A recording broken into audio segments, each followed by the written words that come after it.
તમારા દર્શન કરવા છે.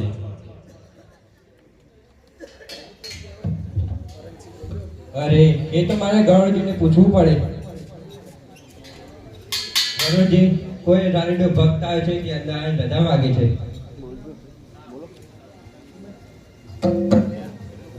અરે એ તો મારે પ્રભુની રજા લેવી પડે.